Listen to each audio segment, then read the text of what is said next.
Sebenarnya begini, kalau misalnya disudutkan, sejak awal dari penyidikan ini memang disudutkannya ke klien kami, terutama ke Pak Yosep dan Bu Mimin. Kalau saya, Pak Yosep, Bu Mimin, Arigi, dan Abi masih tetap menyaksikan keterangannya Danu. Kedua, apa yang diceritakan oleh Danu berkaitan dengan hal-hal yang dia sampaikan dengan pengakuannya, itu bertentangan dengan 4 orang tersangka yang ada. Hitung-hitungan di atas kertas, masa kritis bagi pengungkapan kasus pembunuhan itu adalah 2 kali 24 jam. Harus saya katakan, saya menganggap ini sebagai sebuah kasus yang berat untuk diungkap.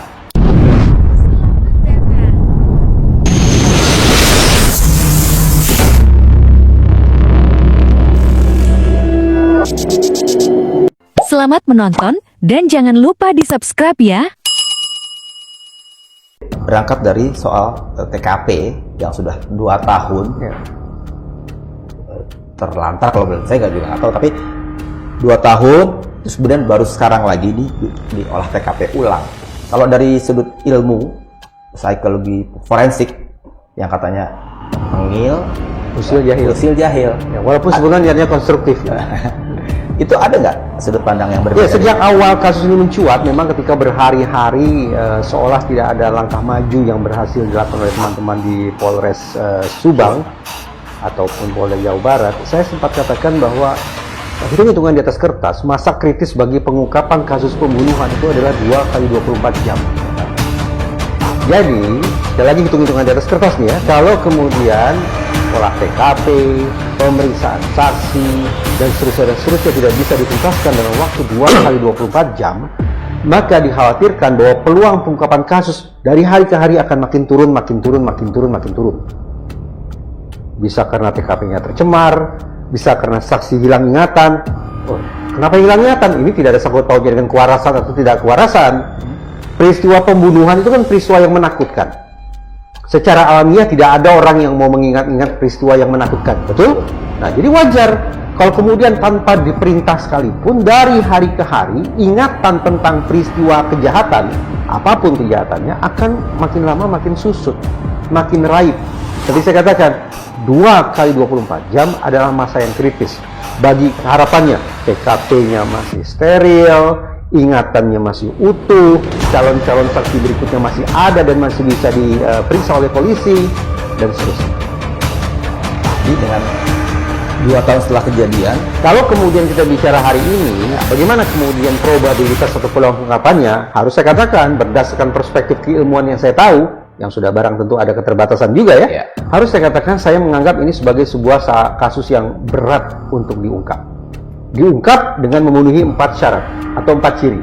Tuntas, menyeluruh, objektif, transparan. Nah, jadi bukan semata-mata tuntas, tapi harus menyeluruh. Artinya seluruh pihak yang bertanggung jawab ya harus dimintai pertanggungjawabannya. Tapi juga harus objektif. Objektif artinya apa? Objektif artinya dilangsungkan proses ini sesuai dengan azas-azas hukum yang baik dan sesuai dengan koridor keilmuan. Jangan pakai klinik dan segala macam, karena itu berada di luar koridor keilmuan. Nah, kalau kemudian misalnya misalnya menggunakan cara-cara supranatural atau sejenisnya, berarti kan ada problem pada aspek objektivitas. Nah, yang keempat, transparan. Bagaimana kemudian hasil temuan pihak kepolisian ini bisa disampaikan kepada publik dan mudah-mudahan bisa membuat publik teryakinkan ini merupakan langkah maju yang sudah dicapai oleh Polda Jabar. saya samber nih omongan Bang Reza tadi ketika ada unsur-unsur yang tidak scientific investigation. Yang selama ini kan kita dengar oleh polisi kan mengungkap kasus, menyidik kasus tuh based on scientific investigation segala macam itu. Nah, di kasus ini bukannya, mudah-mudahan tidak salah pemberitaan ada, bahwa ada seorang pawang hujan yang kita kenal. Siapa? Rara. Pawang hujan untuk meriksa apa? Saya nggak tahu, tapi dia, saya tahu di balapan motor itu di Mandalika ada tuh tugasnya sebagai pawang hujan. Ini contoh ya. Ada di sini, di kasus ini. Ada di TKP juga. Saya nggak tahu apakah polisi benar-benar secara formal membutuhkan jasa beliau, atau saya nggak tahu juga.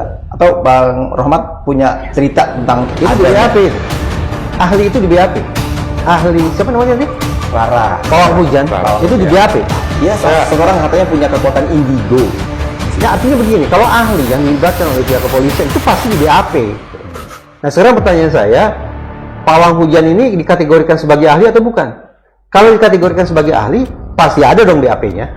Tapi kalau dikategorikan bukan sebagai ahli, pertanyaannya lantas untuk apa dihadirkan ke TKP?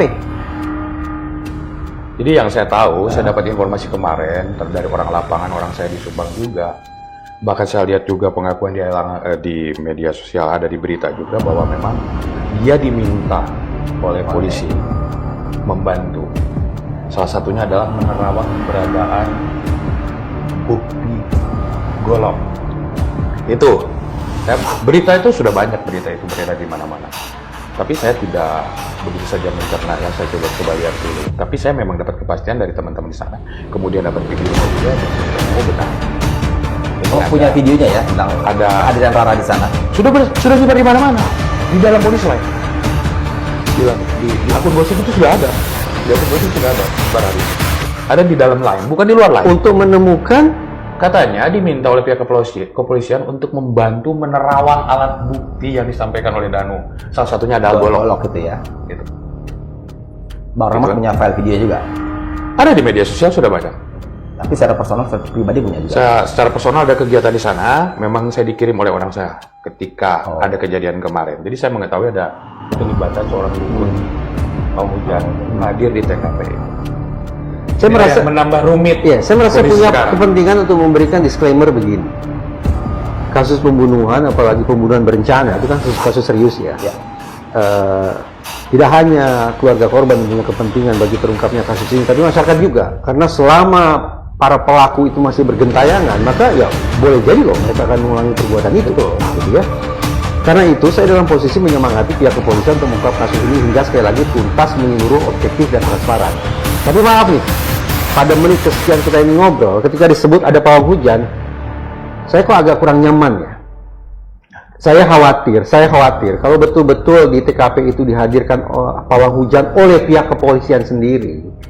Apalagi untuk menerawang barang bukti. Apalagi untuk menerawang barang bukti, saya khawatir ini menjadi satu catatan yang tidak positif lagi tentang potret penegakan hukum kita. Tapi lanjut dulu lah, ini saya lagi berpusing-pusing kepala sendiri ini. Ya, saya sendiri begitu tahu ada kejadian ini, kemudian ada pawang hujan. Setelah itu kemudian dianya sendiri berbicara, bahkan di akun gosip dia dimintai bantuan oleh pihak kepolisian untuk menerawang alat bukti. Jadi kami mempertanyakan 4 hal itu. Dan tadi abang sampaikan salah satunya objektif dan transparan. Ini kan menyangkut ya betul tadi. Memang kita harus secara ilmiah mengujinya. Tidak mungkin kita uji oleh seorang pengakuan. Makanya di kami nih akhirnya jadi aneh dong. 184 KUHP tentang keterangan ahli itu ternyata memang tidak dijelaskan ahli apa saja, kan? Jadi kami jadi permainan ini. KUHP 184 itu kan ada salah satunya adalah pendapat ahli, ya kan? Iya. Bisa. Betul, memang di situ tidak disebutkan di penjelasannya pendapat ahli apa saja, ya kan? Betul. Hanya ya ada teman-teman saya termasuk saya juga harus sekolah hukum tinggi-tinggi. Akhirnya kita diuji oleh satu argumen atau satu keterangan hasil penerawangan dukun. Sepanjang pembicaraan kita, iya, sepanjang pengalaman saya sebagai ahli ya, sekali lagi pengalaman saya terbatas. Tapi sepanjang saya hadir sebagai ahli yang pasti ditanya oleh majelis hakim adalah saudara lulusan apa. Betul. Jadi saya sebutlah saya sekolah misalnya di UGM atau di Melbourne University. Nah kalau kemudian sekali lagi dalam kasus ini ada perlibatan ahli yang berlatar belakang sebagai paranormal atau bukan paranormal tapi pawang hujan, lantas bagaimana kemudian otoritas penegakan hukum bisa teryakinkan oleh ahli ini ketika maaf latar belakang keilmuannya didapat dengan cara seperti apa, di lembaga seperti apa ya?